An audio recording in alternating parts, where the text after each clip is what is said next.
Hello everyone and welcome back to Let's Play Pokemon Alpha Sapphire. In the last route we continued through the Delta episode here and got directions to head over to the Sky Pillar over near Route 131, and thus we're over here and we're going to swim right over there. Now I didn't showcase it, but I did directly shout out where Sky Pillar is going to be. In specific, we want to go to the northern half of the route and go between that gap in the rocks I mentioned all the way back in that was like probably 23 or so if I had to guess from memory. And there lies Wallace. I think if you came here prior to this, you could get maybe up to the second floor there, but you wouldn't be able to enter the pillar. So you've come, Kyle. As you can see, I've undone the cylinder on the entrance to the Sky Pillar. Follow the path within, and you'll reach the pillar in time. However, to go beyond this point, there is one more trial you must overcome. This is my duty as one of the ancient Sutopolitans, a duty passed down to me by my former master. You must battle me, here and now. Prove to me that your power is great enough to face what lies ahead. Now tell me, are you prepared? Yeah? Then let us begin. Champion of Hoenn. You who should exhibit the most graceful of art in battle with your Pokémon. I would have you show me your true strength. Round 2 against Wallace. And this is a little bit of a fun shout-out fight more than anything. Why? Because he's going to open up with his Whale Lord. Oblivious for its ability, Water Spout, Heavy Slam, Earthquake, and Blizzard. Why is that notable? Well, you might remember a few parts back I mentioned that he wasn't the 8th gym leader in Emerald. In fact, back when we were fighting Steven at the Pokemon League, I mentioned they moved Wallace over to there and put a new gym leader in his place over in Sutopolis. This battle is his team from the champion fight, just outright. Some of the moves and levels are differences. For instance, even the abilities for Wailord's different here. It's Oblivious here. Meanwhile, back in Emerald, his Wailord had Water Veil. But it's an interesting way to bring back the team, I'd say, looping it into lore all the same. To compare, his Wailord there had Rain Dance, Water Spout, Double Edge, and Blizzard. Overall, the movesets are definitely stronger for his team over here in Omega Ruby and Alpha Sapphire. Even if the levels in some cases are actively lower. For instance, he's still going to have his Milotic from his own fight back at the Sutopolis gym. It's level 58 back in Emerald, but in this fight here in the Delta episode, it's 57. That was his Tentacruel, Clear Body for its abilities, Sludge Wave, Brine, Rain Dance, and Dazzling Gleam. Makes for a good tank in the middle of his team, but honestly, when it comes to HP, that's probably going to be the worst you encounter. Because his Milotic, for instance, isn't a lot to write home about. Marble Scale for its ability, Dragon Pulse, Blizzard, Recover, Hydro Pump. Some of these fights would be harder, again, if I just went straight to the Pokemon League and then did this afterwards and saved all my legendary hunting that I did between Sutopolis Gym and Evergrande City after all this. But in comparison, like I want to say from my memory, that would at most make me like in my early 60s at this point as opposed to late 60s, so I would still be noticeably higher leveled to a point where it'd be a detraction for the team against me. Unless, again, I didn't use the experience share from my memory of how they changed it up for this generation, but even then, I felt dirty not using it in a way. Wallace's Wish Cache has Oblivious for its ability, Earthquake, Muddy Water, Rock Tomb, and Rain Dance. If you're in the right circumstance, that Earthquake can be a nightmare to deal with there, but Water Ground type again, just throw a leaf in it in the gentle wind and it'll crumble to dust. Wallace's Gyarados has Intimidate for its ability, Waterfall, Crunch, Ice Fang, and Stone Edge. Far from anything super hard to deal with at this point. You probably have several ways to take care of water types and or flying types at this point. Honestly, having a good electric move in your moveset in general, starting from Lily Cove City, is just a good idea, especially in either Sapphire, Emerald, or Alpha Sapphire, just because of the amount of water types you run into, period, starting from that point in the game. Ruby and Emerald a little bit different there, because of the extra team Magma Grunts they throw in your way, but only by so much. And his final team member he's throwing out against me is his Ludicolo. Swift Swim for its ability, Fake Out, Scald, Energy Ball, and Ice Beam. The thing I remember having happen on my first playthrough here of this fight was that he actually did manage to freeze my main damage dealer against his type pretty early in with probably Blizzard if I had to guess with the Whale Lord, and that got to be a little rough there. But that's also because, especially when I was a kid, I was very stubborn about using battle use healing items like status curatives until after battle. And honestly, I really couldn't tell you why in retrospect. It still kind of is there, but only to a certain extent. To defeat me, a descendant of the ancient Sutopolis people, and even when I was holding nothing back.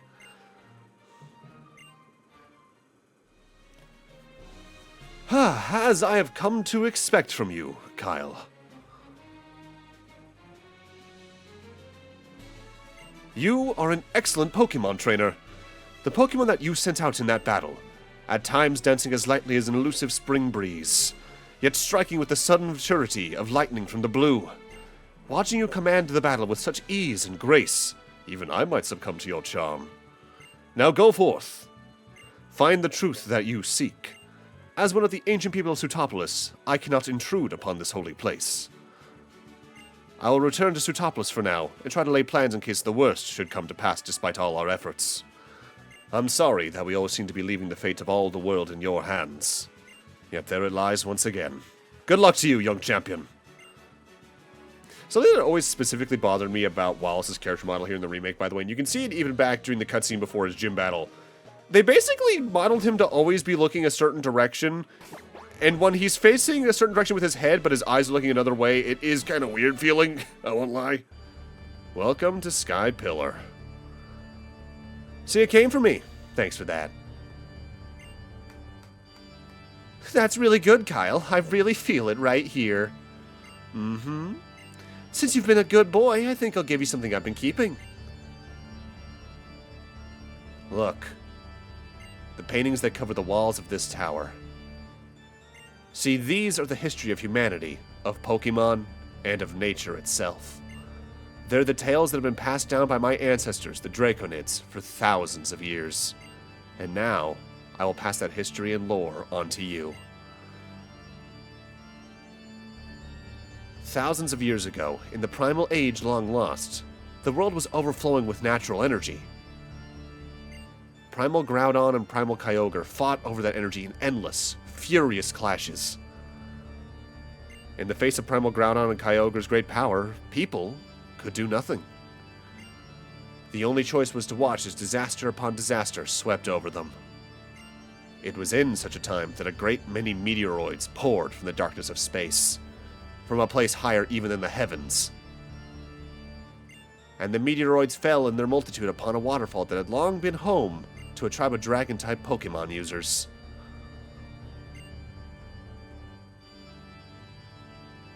Okay, that's it. That's the end of the first chapter of my tale. I'll tell you the next part of the story on the next floor. Look forward to it. I really like what they did with Sky Pillar here in Omega Ruby Alpha Sapphire compared to its presence in Ruby Sapphire and Emerald, where it was more of a side dungeon where you had to use the Mach Bike to get over certain crumbling floors that could collapse below you and all that. Which, in a regard, the tower that held the fossils in Emerald over in the desert could be a bit of a tutorial for this, but I just much prefer the setup here, as much as a little bit slower to climb up to things. This is a Gen 2 bug poison type that evolves into Pokemon Spinarak at level 22. Swarm, Insomnia, or Sniper for its abilities. Swarm and Sniper are probably my favorites there. Being bug poison, it's weak to Flying, Rock, Fire, and Psychic. Spinarak is an okay physical attacker, with some okay defenses for when you can first get it usually in most games. But it's one of those bug types that's really decent in early game, but by mid-game usually falls apart in use, in my experience. With that said, I've used it to good effect in the past. It's stayed on a team before. It's fine. There's other bug Pokemon I like more, but there's ones that are far, far worse. By the way, let's follow Zinnia on up and get from floor to floor. Not only Pokemon here, there's some ones that are decent to find here compared to other places like Claydol, but not the best place to be catching things. Oh, here you are. Let me continue. It's finally time for Chapter 2. Here we go. At last, right? I know you're thrilled. The meteors shone with a rainbow brilliance, as if some great life was held within. That was when, as if drawn by the brilliance, a Pokemon that shone in a blazing emerald hue descended from the heavens. That Pokemon was none other than Rayquaza. Rayquaza's power overwhelmed that of the two primal Pokemon, and peace returned to the world. The people of Hoenn revered Rayquaza as a true savior. 1,000 years after this time, the meteoroids once again fell. A huge meteoroid, far greater than any before, struck the planet, boring deep into the ocean, and leaving behind it a crater larger than any other. The land born of this event later became known as Sutopolis.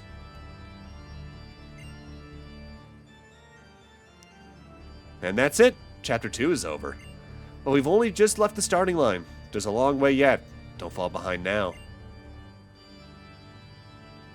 Something about Zinnia's attitude here has always kind of creeped me out in a way. I don't know, something about her wording choices are just very deliberate, I think is a way to put it. Now our tale reaches the best part. Pseudopoulos was born from a great meteoroid strike.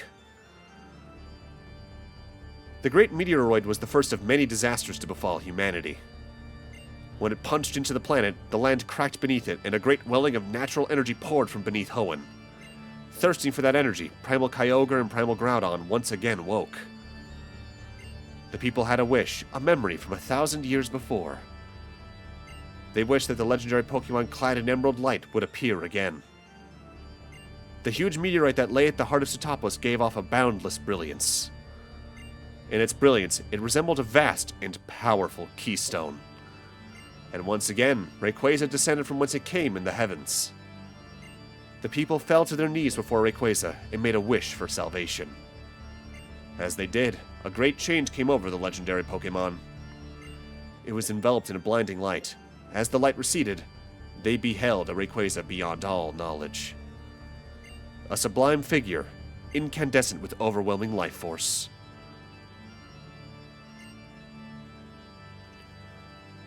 It was humanity's wish that brought about Rayquaza's transformation in the face of the Rainbow Stone. Yes, a wish. An intangible thing invisible to the eye. Yet this wish bound people and Pokemon together, enabling the legendary Pokemon to change its appearance. Doesn't it remind you of something? That's right, it sounds like Mega Evolution, doesn't it? I guess a good way to put it is that it almost feels like she's talking down to us as if we were a kid, which does build into some theories that I might talk about later on, but are theories that are theories at best with no real super firm evidence in either direction. Which, mind you, kind of describes a lot of Pokemon lore until talked about in more depth later on anyway. And how did the story end?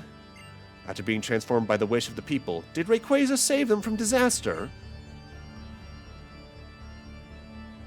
Rayquaza once again confronted Primal Groudon and Primal Kyogre. The golden filaments that sprang from its body covered the sky. An emerald brilliance illuminated the area. A terrible wind rose. The wind and emerald light visibly sapped the power from Primal Groudon and Kyogre. Drained of their primal powers, the two vanished into the depths of land and sea. Rayquaza watched them go, regaining its usual appearance. Then it soared back up into the heavens, where it dwelled. A witness to this series of events, a tall visitor from a distant land, said, "It is the Delta born of the great disturbances in this world. By the bonds born of mankind's wish, and the power of the stones, it will calm the troubles that plague the world."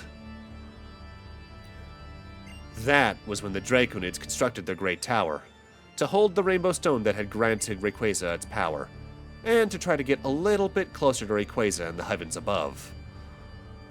To record the history of their trials and the great feats of the mighty Rayquaza for all to know, they left behind the murals you see here. A giant tower and paintings of the past. You know, I feel like I've seen something like that recently. But now, I suppose it's time for the last chapter in our tale. Worth noting, there is an item hidden right over here, a full restore that's just barely masked by the floor above it. They get a little tricksy with that in this specific area. Really good plan to grab all the items in here on your first visit here. Since most of the Pokemon here can be caught elsewhere, it's just really efficient to take care of everything on the first try so you don't have to climb all the way back up for some reason. At last we reach the final chapter. 1,000 years of peace followed after that disastrous time. But the Draconid people, learning from their long history's cyclical nature, foretold that the meteoroids would fall on this land again. The meteoroid to come, they prophesied, would be far greater than those that had come before it. This meteoroid would be great enough to break the world forever. In order to prevent this great calamity, those who held the knowledge of the past arrived at a plan. Their plan was to invoke Rayquaza, the great savior, and summon it to this land before the meteoroid could strike. And that's it. That's the end of the Draconid's tale. I spent a long time thinking about how I could protect the happiness of as many people as possible. What I must do is one who holds both the knowledge and the power. One who bears the heavy wishes of those who could not live up to that fate. Well, I had to be really creative, you know? Following her takes us to the end of the area, but before you do that, branch over here to the west and climb down these ladders for a really powerful TM that is a very risky use unless you're really down in the HP levels. Good old explosion. Technically speaking, in terms of pure raw power without boosts, I believe the strongest move in the series to date. I'll have to look at a full list of that, but I'm fairly certain that is the case. Because technically speaking, things like Power Trip can be stronger by technicality, but that takes a lot of setup, for instance. Let's follow her up to the top of this place and see how we can finally help bring this to an end.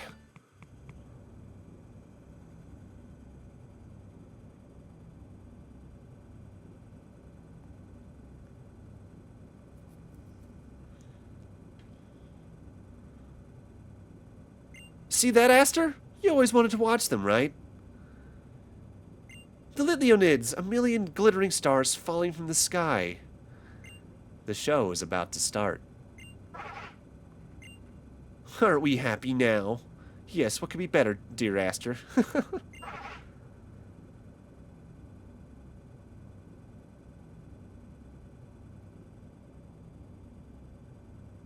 Welcome to the Dragonhark altar. Kyle, you know what I'm trying to do here by now, don't you? That's right. I will summon Rayquaza to this world to destroy the meteoroid headed for Hoenn.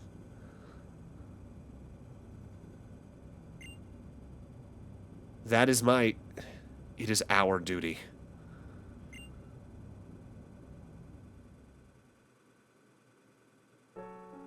Ever since I was a little girl, I have always turned my eyes up to the sky. When I was so full of uncertainty that it felt like my heart might be crushed by it, when I was so grief-stricken and alone, I thought my heart might break of it, I turned and looked up there, so that my tears would never, ever fall. What about you? Have you ever had to do something like that? In my own life and real life, at least once. Right. I used to watch the stars like this all the time, together with Aster. We were always together, in good times and in bad. I loved her. I loved her with everything I had. But I still lost her.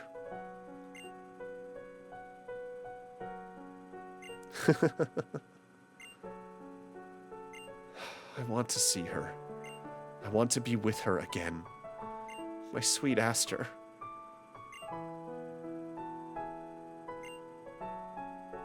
I will, won't I? With this. Just a little longer.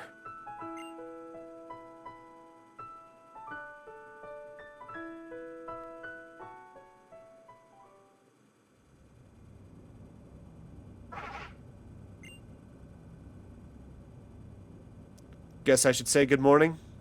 You slept well, didn't you? You look so adorable when you sleep. Sorry about the knocking you out thing. Enough. I think it's time I gave it a shot. I'm sorry for all the trouble I caused you.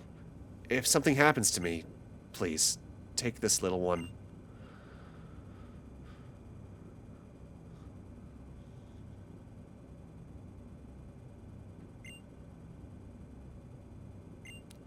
Okay, here I go. With jewel bright and borrowed might from the spirits of the departed. Through sacred rite in thy great sight, my life as well I offer.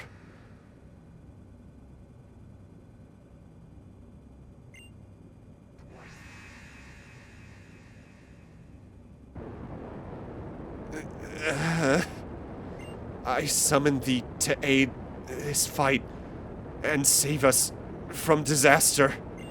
Realize them upon this world. For this do I summon thee.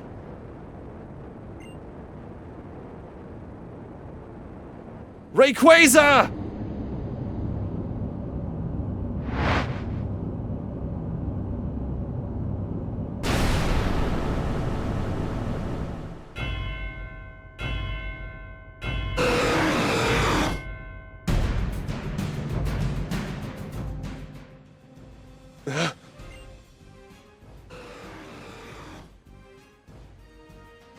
Rayquaza? I did it! I did it! Now the world will be saved. Aster, I did it! Great Rayquaza, hear my wish. Achieve your Mega Evolution. Take hold of your true power. Show me your true face. The Rayquaza that will save this planet.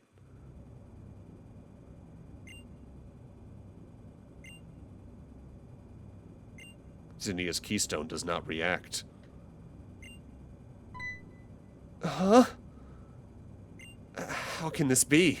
I gathered all of the keystones that could withstand your great power, and summoned you here. You came, and yet why? Come on, do it! Mega Evolve! Why? Why won't you? Zinnia's keystone does not react.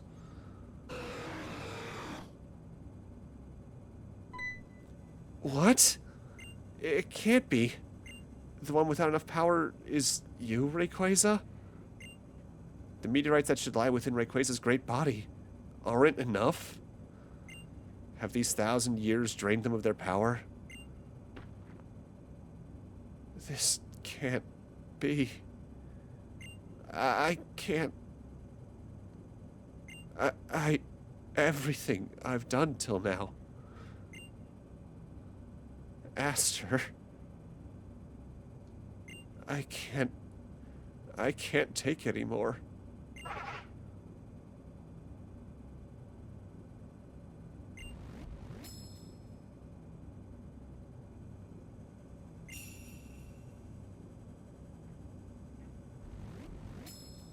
That's... The glow of Kaido's meteorite grew even stronger.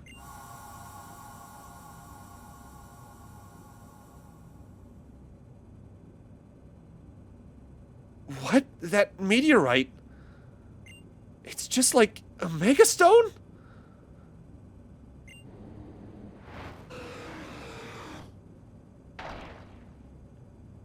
Rayquaza swallowed Kyle's meteorite.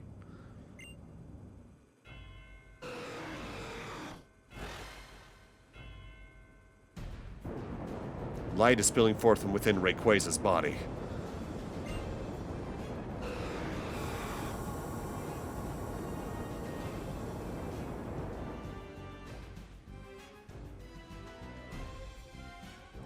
Whoa. Swallowing meteorites allows it to store as much power as a megastone. Your meteorite summoned forth the power needed for Rayquaza to Mega Evolve.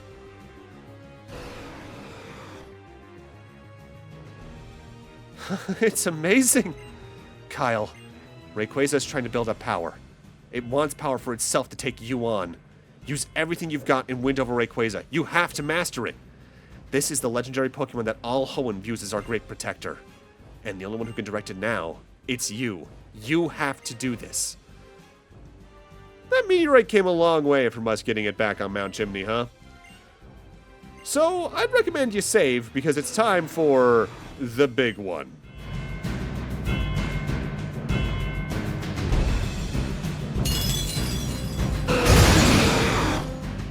Rayquaza, the final of the Weather Trio alongside Groudon and Kyogre. Dragon flying type, so it is weak to Rock, Ice, Dragon, Fairy, Ice notably being a 4x weakness. Rayquaza is an absurdly good legendary, as it is even before any kind of Mega Evolution. High HP, absurd attack stats, decently fast. Its defenses aren't the best, but that's because they're the usual low a defense goes for a legendary, read 90. But with that said, you still have to catch it. In the case you knock it out, the game actively does a rare thing and just throws you right back to before this scene so you can give it another shot. So in the case you need to go grab some Ultra Balls, now's the time to do so, I suppose. Ability-wise, Rayquaza by default actively has Airlock, where any weather that could come into effect is negated.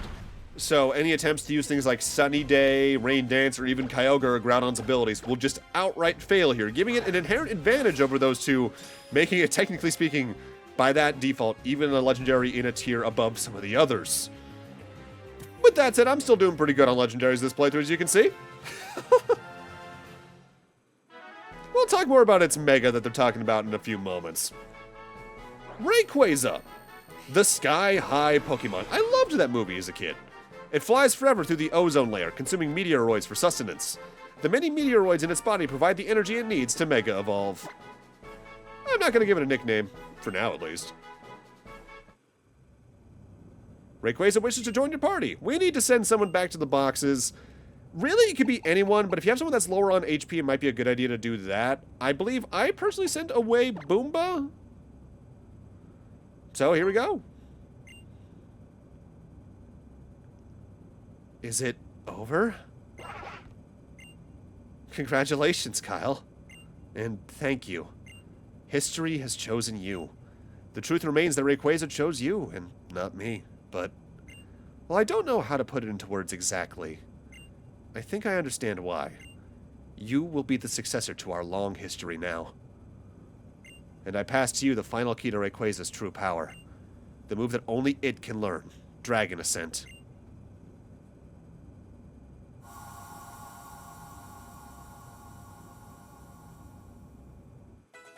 Dragon Ascent is a very powerful move I'll talk about in a few moments. That's it then. I guess it's time that I do my last task as Lore Keeper. You have obtained Rayquaza's power for your own. Now I will have you prove to me that you can master that power in battle. That is my the final duty of the last Lore Keeper of the Draconid people. Show me that you can exceed it, the entirety of history that we have clung to until today.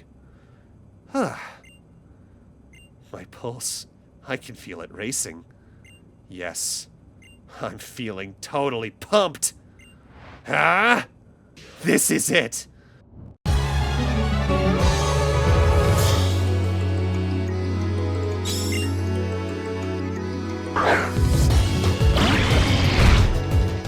Meet what is probably my favorite Pokemon battle theme, period. I adore Lore Keeper Zinnia's battle theme. It almost sounds like a Kingdom Hearts song, It's so... This is a word that really fell out of use from overuse there, but it truly feels like an epic, honestly. So Zinnia starts off by throwing out her Goodra. Sap Super for its ability, Dragon Pulse, Muddy Water, Thunderbolt, and Ice Beam. Goodra itself is a Gen 6 pseudo-legendary. That's a pure Dragon type, so it's weak to Ice, Dragon, and Fairy. Goodra has really good attack stats, but also an absurd special defense stat. Its physical defense and HP isn't the best, but it can do a lot worse. You can do a lot worse for a Dragon type. It'll have either Sap Sipper or Hydration for its ability, but its hidden ability is Gooey, where if something makes physical contact with it, its speed gets lowered by a stage. Meanwhile, though, I'm using Mega Rayquaza. Mega Rayquaza boosts the stats of base Rayquaza by 30 physical attack, 10 physical defense, 30 special attack, 10 special defense, and 20 speed, giving it a base stat total of 780. Worth noting, there's only 3 Pokemon that have access to that stat total. The other 2 are also Mega Evolutions. They are Mega Mewtwo X and Y. These are technically the most powerful Pokemon in existence in that regard. Zinnia's Tyrantrum is back and out already. It has Strong Jaw for its ability still, Dragon Claw, Crunch, Earthquake, and Stone Edge. She's next going to be sending out her Altaria again, Natural Cure for its ability, Dragon Pulse, Moonblast, Flamethrower, and Hyper Voice. Mega Rayquaza, though, like with the Primal Groudon and Kyogre, got a new ability, Delta Stream. What Delta Stream does is that it completely affects the weather by creating strong winds. Like with Primordial Sea and Desolate Land, that will cause all other weather-related moves to fail outside of the opposite ability set, so those can still overwrite this. What's really nice about Delta Stream is that it makes Rayquaza effectively a pure Dragon type when it comes to defenses. Any weaknesses that it has tied to the Flying type are completely removed, making it just ridiculous. That right there was Zinnia's Noivern, infiltrated for its ability, Dragon Pulse, Air Slash, Shadow Ball, and Super Fang. Noivern is a Gen 6 Flying Dragon type, so it's weak to Rock, Ice, Dragon, and Fairy, Ice being a 4x weakness. Noivern is a very speedy special attack focused dragon that there's stronger versions of, but you can do really good with. Frisk, Infiltrator, or Telepathy are really good. But for now, she's wrapping up with her Salamence. Intimidate for its ability, Dragon Claw, Crunch, Fire Fang, and Thunder Fang, but now we can see Mega Salamence. Mega Salamence grants Aerial Aid to the Pokemon, like what Mega Caesar had, I believe, earlier in the LP. On top of that, because we're low on time, it also gives the Pokemon the listed stat changes. Just like I'd expected of you, Kyle.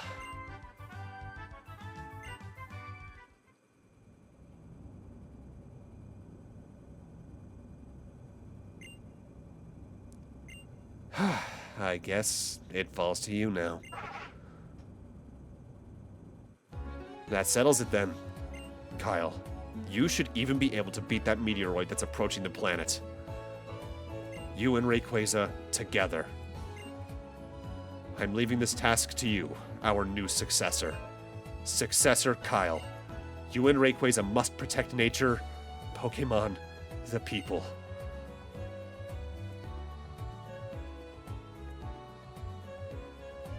But with that, I'm going to need to end this off here. Thank you guys for watching, and in part 34, we're going to fulfill this cliffhanger by wrapping up the Delta episode. See you guys then.